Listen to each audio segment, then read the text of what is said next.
इससे पहले आपको नर पशु के बारे में बताया था। अब गुरु पशु, वेद पशु और तिर्या पशु के बारे में वृतांत है। गुरु पशु वह है कि जो बिना जांचे शिष्य किया करता है। जो शिष्य समझदार होता है, पहले भली भांति समझ लेता है, तब गुरु करता है। 4 बातों की जांच कर लेना चाहिए, अर्थात गुरु, शास्त्र, आचार्य, ईश्वर। ये चारों बातें जब भली भांति जानी जाए तब गुरु करना उचित है। प्रथम, गुरु सर्वतोभाव से योग्य हो। द्वितीय, शास्त्र निर्दोष तथा निष्कलंकी हो। तीसरे, धर्म का अग्रगण्य, सब प्रकार से योग्य तथा निर्दोष हो। चौथे, यह जानना चाहिए कि वह गुरु किस ईश्वर की भक्ति में लगाता है। जिस ईश्वर अथवा देवता की प्रार्थना बतलाता है, वह देवता कैसे गुण तथा क्या बल रखता है, हमें वह छुटकारा दे सकता है या नहीं।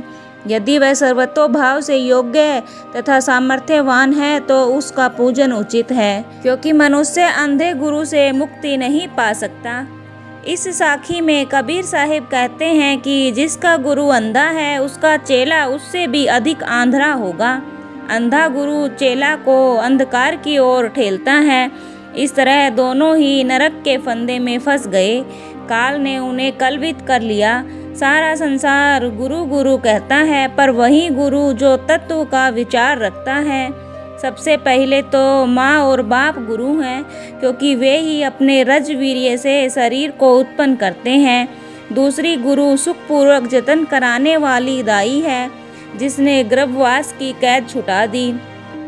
नामकरण करने वाले तीसरे गुरु हैं, क्योंकि सब लोग उन्हीं के रखे नाम से बोलते हैं। यज्ञोपवीत कराने वाले तथा पढ़ाने लिखाने और व्यवहार सिखाने वाले चौथे गुरु हैं।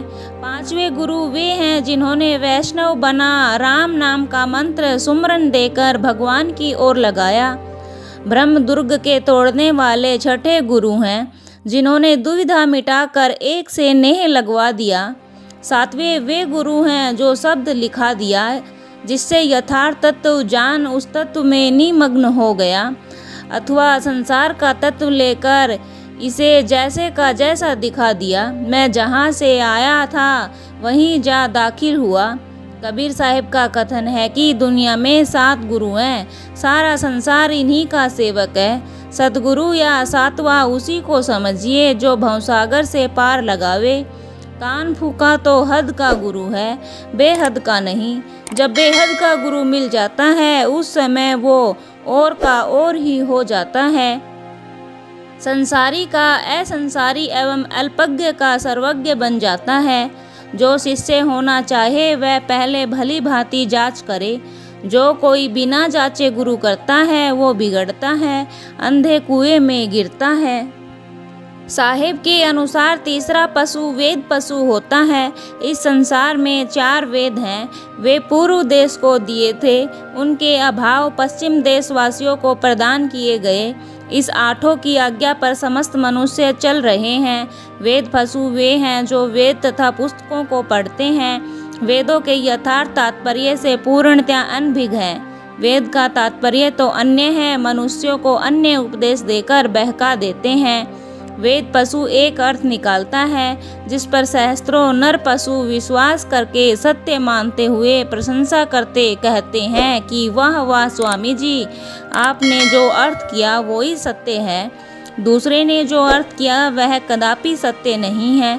लोग प्रसन्न होकर कहते हैं कि धन्य स्वामी जी, आपके समान अर्थ और कौन कर सकता है। आपके समान पहले न कोई हुआ न होगा। समस्त नर पशु मिलकर प्रशंसा करते हैं। इसी प्रकार वेद पशु लोगों को अपने जाल में फंसाता है। जितने वेद पशु के शिष्य हैं सब वेद पशु हैं। इन सब वेद पशुओं की भांति भांति के ध्यान हैं, पर जो वेद के सच्चे ज्ञाता होते हैं वे बड़े भावुक हैं। उन्हें किसी से द्वेष नहीं होता।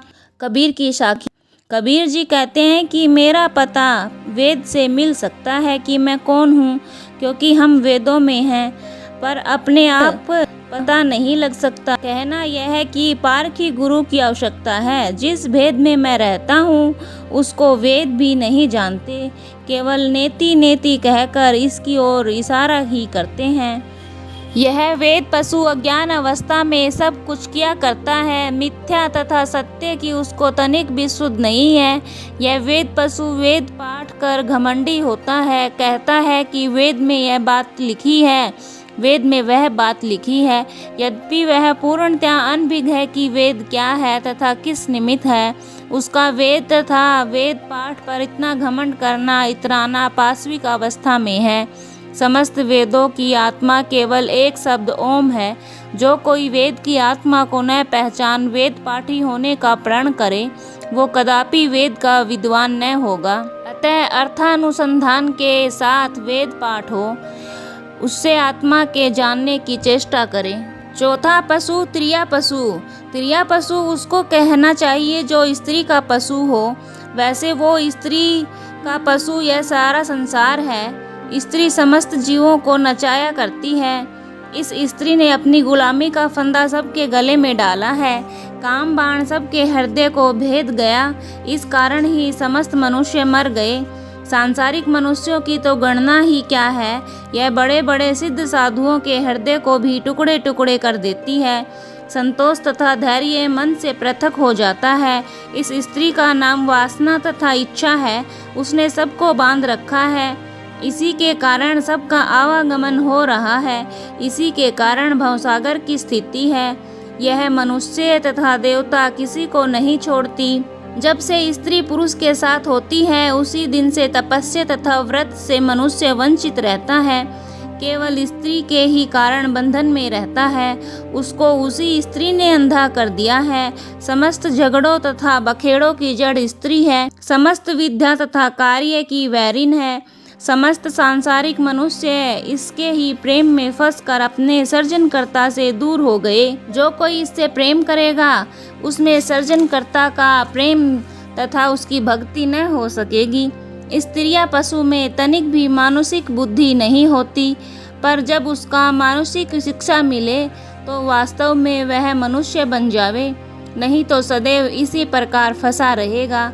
इसको तनिक भी पहुँच समझ तथा बुद्धि नहीं कि अपनी मुक्ति तथा छुटकारे की युक्ति कर सके। उसके पास तनिक भी औषध नहीं कि वह बच सके।